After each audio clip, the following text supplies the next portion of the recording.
తల్లిదండ్రులు కావాలని మీ కలను సాకారం చేసుకోండి. ఓఎస్ఎస్ ఫర్టిలిటీ వారి తక్కువ ధర సంతానోత్పత్తి చికిత్సతో అపాయింట్మెంట్స్ కొరకు కాల్ చేయండి 7825893604. ఇండస్ట్రీ ఏదైనా మార్పు అనేది కామన్.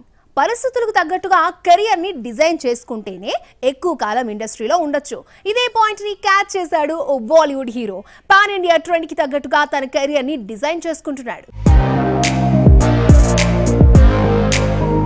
పాన్ ఇండియా లెవెల్లో సత్తా చాటుతున్న టాలీవుడ్ ప్రాజెక్ట్స్ పై బాలీవుడ్ స్టార్స్ ఆసక్తిని చూపిస్తున్నారు. ఒకప్పుడు తెలుగు సినిమా ఆఫర్ ఇచ్చినా కాదన్న హిందీ యాక్టర్స్ ఇప్పుడు ఇక్కడ అవకాశాల కోసం ఎదురు చూస్తున్నారు. ఇప్పటికే యానిమల్ తో హిట్ కొట్టిన బాబీ డియోల్ తెలుగులో 2 సినిమాలకు సైన్ చేశాడు. బాలీవుడ్ ముద్దుల వీరుడు ఇమ్రాన్ హష్మీ వరుస ఆఫర్లను అందుకుంటున్నాడు. ఓజీలో విలన్ గా చేస్తున్న ఇమ్రాన్ హష్మీకి లేటెస్ట్ గా మరో టాలీవుడ్ ఆఫర్ అందింది. Talented hero Adivi Sesh lead role లో తెరకెక్కుతున్న గూఢచారి సీక్వెల్ లో ఇమ్రాన్ హష్మీని ఫైనల్ చేశారు. ఇందులో క్రేజీ విలన్ గా ఇమ్రాన్ కనిపించబోతున్నాడు.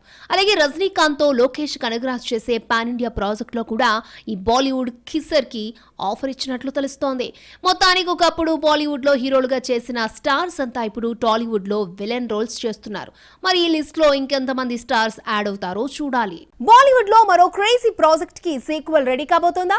ఈ సినిమా కోసమే బాద్షా వెయిట్ చేస్తున్నాడా? స్పై యూనివర్స్ లో మరో యాక్షన్ థ్రిల్లర్ అంటే ఆడియన్స్ ఆదరించే ఛాన్స్ ఎంత? Have a look. పఠాన్ వరుస ఫ్లాపుల్లో ఉన్న షారూక్ ఖాన్ ని బౌన్స్ బ్యాక్ చేసిన సినిమా. 2023 జనవరి 26న రిలీజ్ అయిన ఈ ప్రాజెక్ట్ బ్లాక్ బస్టర్ హిట్ అయింది. వరల్డ్ వైడ్ గా 1000 కోట్లు రాబట్టింది. హిందీ సినిమా చరిత్రలో అత్యధిక వసూలు సాధించిన 3వ సినిమాగా రికార్డ్ ని క్రియేట్ చేసింది. ఇప్పుడు ఈ సినిమాకి సీక్వెల్ గా పఠాన్ 2 చేయడానికి బాద్షా ఓకే చెప్పినట్లు తెలుస్తోంది. పఠాన్ క్లైమాక్స్ లో గూఢచారిగా మళ్లీ తిరిగొస్తారని షారూక్ ప్రామిస్ చేస్తాడు.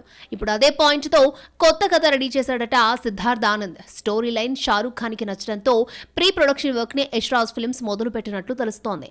అన్నీ కుదిరితే ఈ ఏడాది డిసెంబర్లో ఈ ప్రాజెక్టు స్టార్ట్ చేయాలని ఆదిత్య చోప్రా భావిస్తున్నారట. సల్మాన్, షారూక్ కలిసి నటించే టైగర్ వర్సెస్ పఠాన్ కన్నా ముందే ఈ సినిమాని పూర్తి చేయాలని మేకర్స్ టార్గెట్ గా పెట్టుకున్నట్లు తెలుస్తోంది. మరి పఠాన్ తో ట్రెండ్ బెండు తీసిన షారూక్ సీక్వెల్ పార్ట్ తో ఎలాంటి వండర్స్ క్రియేట్ చేస్తాడో చూడాలి.